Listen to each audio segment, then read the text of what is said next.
Hello, I'm Philip Stoten. I'm at Apex 2014 in Las Vegas, Nevada, and I'm joined by Fern from IPC. Fern, thanks for stopping by. Good to see you again. My pleasure. Conflict material seems to be a big topic for discussion Headlines. at the moment. Headlines, indeed. What's going on there, and what have you been doing, particularly at this event, regarding that? What I've been doing at this event has been highlighting what we're doing to for our members, both in terms of to help for the U.S. regulations. They're obviously in place. The first reporting deadline is May 31st. So we've been focused on outreach and education. We've held 2 conferences in the last year. We just wrapped up 5 workshops across the country. So we've really been focused on compliance. We're really excited to announce at the end of this month or beginning of next month, we'll be publishing IPC 1755, which is our conflict minerals data exchange standard.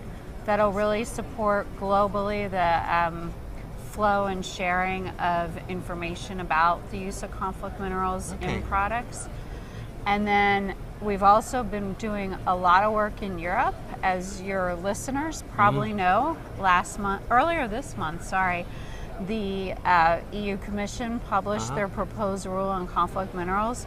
We're really gratified that they listen closely to what industry, IPC, and others have been saying over the past 2 years, and they seem to really want to learn from Dodd-Frank, to not duplicate its mistakes, to really look at a global system through the OECD, a voluntary system, and one that's based on the importers of the materials, so those that are really closest to the smelters and have the best chance of knowing where it's coming from. Okay, and is the level of conflict materials coming in still at the same quantity? Is it still the same problem it always has been, or is there some success being enjoyed? Hard question. I guess you have to first look at what was the objective, which was to lessen the violence that was being financed by the trade in conflict minerals. My understanding from the data I've read is that the result of Dodd-Frank has been the imposition of a virtual embargo on the region, which strikes at both those perpetrating the violence, but also legitimate miners in a very impoverished part of the country who often have no other opportunities. The good news is a number of companies have started conflict-free sourcing initiatives, so really a goal of reinvesting in the region and developing sources of conflict minerals from the region.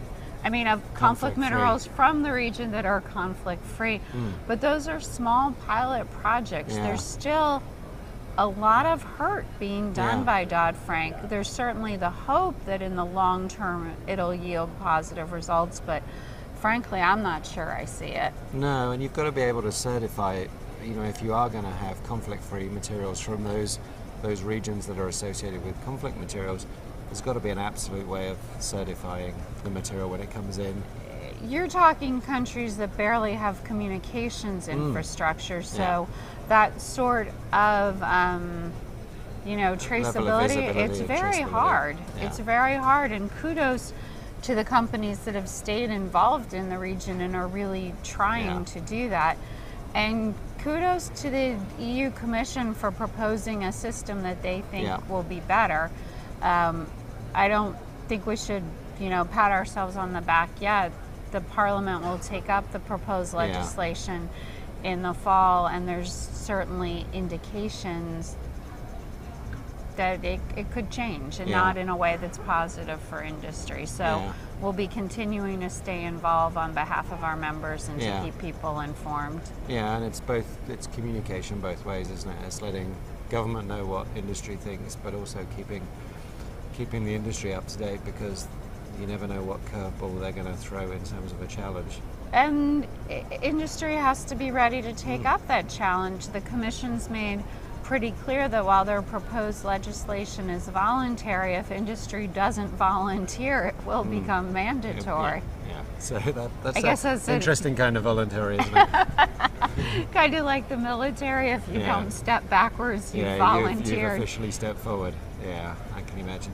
Okay, and what else is going on the government relations side of things, the environmental side of things with IPC at the moment? Quick synopsis.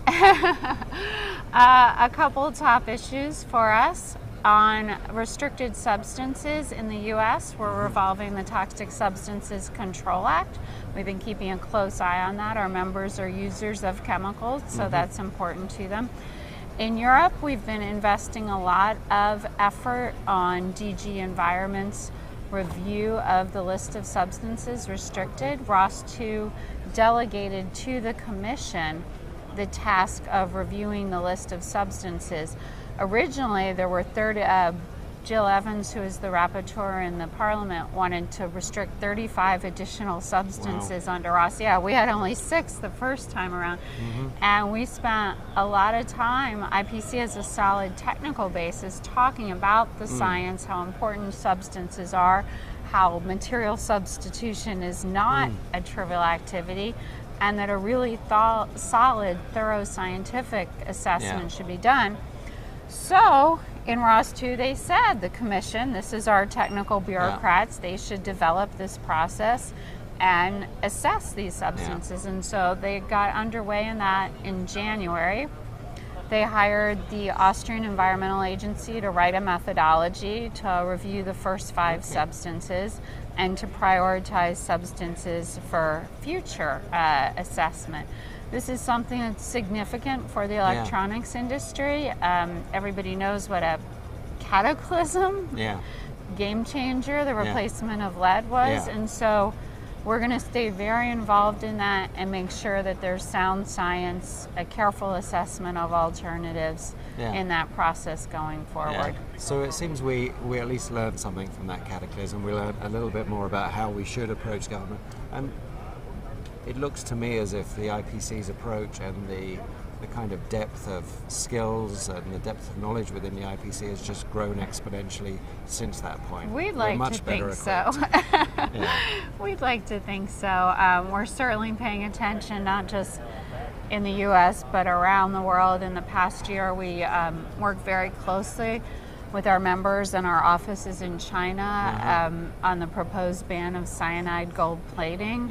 There was a company that falsely put forward what they said was a cyanide-free plating process. So China went ahead and put on a list of processes to be eliminated by the end of 2014, cyanide gold plating.